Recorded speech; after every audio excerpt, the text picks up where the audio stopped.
में आपका स्वागत है। मैं राजेश महाजन। न्यूज़ है कि गुजरात में एक जर्नलिस्ट है मिस्टर लांगा, उनको अरेस्ट कर लिया गया है। अभी कुछ दिनों पहले गौरी लंकेश के जो मर्डरर थे, जिन्होंने उनको मारा था, वो भी एक बहुत बड़ी रिपोर्टर थी। उनको मारने के बाद उनको अरेस्ट कर लिया गया, लेकिन अब उनको बेल पे छोड़ दिया गया है। और कुछ लोग उनको ऐसे सलाम कर रहे हैं, ऐसे उनका प्रणाम कर रहे हैं, उनको गले में हाथ डलवा रहे हैं जैसे उन्होंने पता नहीं कौन सा काम कर दिया है। क्या आज हम लोग ऐसा मानने लगे हैं कि किसी का हत्या करने के बाद हम उसको एक बहुत ऊंचा दर्जा देने लग जाएं?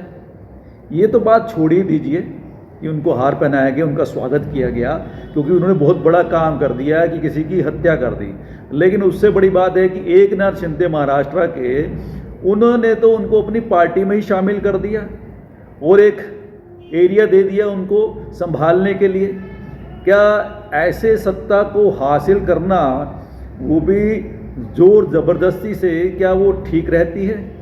क्या आप लोग ऐसा ही देश बनाना चाहते हैं? तो समझने वाली बात ये होगी, गौरी लंकेश के मर्डर को आपने अरेस्ट किया, उसके बाद उसको छोड़ दिया जमानत पे, तो लोग बड़े गदगद हो गए। क्या वो गौरी लंकेश आपके देश के लिए या आपकी खबरों के लिए वो इतनी मेहनत कर रही थी? क्या इसलिए उनको मारा गया? क्या वो सच बता रही थी? इसी तरह से अब गुजरात में बहुत सारे और भी पत्रकार हैं, उनमें जिग्ना वोरा है, उनको भी अरेस्ट किया गया, तो उनको भी जेल डालना पड़ा, लेकिन वो भी छूट गई, बरी हो गई। अब देखने वाली बात है, ये ऐसा सरकारें क्यों करती हैं? अभी रिसेंटली गुजरात ने मिस्टर लांगा को अरेस्ट किया जीएसटी स्कैम के अंडर। तो देश की चोरी हो रही थी, ये तो उनको पकड़ना तो बहुत अच्छी बात है। उनको तो जैसे प्रणाम करना चाहिए था पुलिस को कि उन्होंने इस तरह से स्कैम को उजागर किया है। फिर ऐसा क्या है कि सरकार अपनी बेइज्जती नहीं करवाना चाहती है, इसलिए वो चोरी नहीं दिखाना चाहती थी, इसलिए उन्होंने अरेस्ट कर लिया कि तुमने भैया ये चोरी क्यों दिखाई, तुमने ये भेद क्यों खोला, ये स्कैम क्यों पकड़ा? क्या गुजरात पुलिस ऐसा चाहती थी? उन्होंने जो भी अपने सोर्स से, जो वहाँ पे जो पेपर्स के ज़रिए, उन्होंने सबूतों के ज़रिए स्कैम को उजागर किया, क्या ये देश के लिए गलत है कि आपकी जो गलतियां उसको पकड़ रहे हैं जर्नलिस्ट, तो आप उसको बर्दाश्त नहीं कर पा रहे हैं? आपको उनको इनाम देना चाहिए कि आपके बीच में लोगों को वो उजागर कर रहे हैं, उन लोगों को जो देश को बर्बाद करने में तुले हैं। लेकिन गुजरात पुलिस ने उनको पकड़ लिया।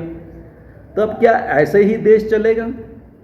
अभी इस देश के अंदर कुछ एक गोदी मीडिया भी बन गया है, जो वाहवाही करता है सरकार की, इसलिए वो सारे जो उनके जो चीज़ें उनको मिलती हैं, हर तरह से मिलती हैं, उनको सारे सोर्स प्रोवाइड हो जाते हैं, उनको अच्छी अच्छी सैलरियाँ मिलती हैं। क्यों? क्योंकि वो सरकार की वाहवाही कर रहे हैं और लोगों में ये भ्रम पैदा कर रहे हैं कि सरकार बहुत अच्छी है। क्या ऐसे ही सरकार में चलने का यही रूप होता है? क्या लोग यही चाहते हैं कि सब सरकार की वाहवाही देखते रहें और गदगद होकर सोचते रहे कि हम तो राम राज्य में जी रहे हैं? तो देखने वाली बात ये होगी कि ऐसा क्यों हो रहा है? क्या हम ऐसा होने दे रहे हैं? क्या हमारे संविधान को खराब नहीं किया जा रहा है? क्या उन लोगों से ये पूछना नहीं चाहिए कि आप ऐसा क्यों कर रहे हैं? जर्नलिस्ट देश की जान होती हैं, कोर्ट उनकी देश की जान है, जो हमारे को न्याय प्रक्रिया में ले जाकर हमारे लिए एक न्याय की व्यवस्था करती हैं। क्या हम नहीं जानना चाहते हैं कि हमारे देश में जो कुकर्म हो रहे हैं उसको उजागर किया जाए? तो इस तरह से जो हो रहा है, बहुत बुरा हो रहा है। ऐसे जर्नलिस्टों को अरेस्ट करना, क्या आप लोग उसको बर्दाश्त कर रहे हैं या कर पा रहे हैं? ऐसी सरकारों के साथ में हमें सवाल करना चाहिए। और मुझे उम्मीद है कि आपको ये न्यूज़ आपको पसंद आई होगी कि ऐसा क्यों हो रहा है, ऐसा हमें सोचना चाहिए। धन्यवाद। जय हिंद।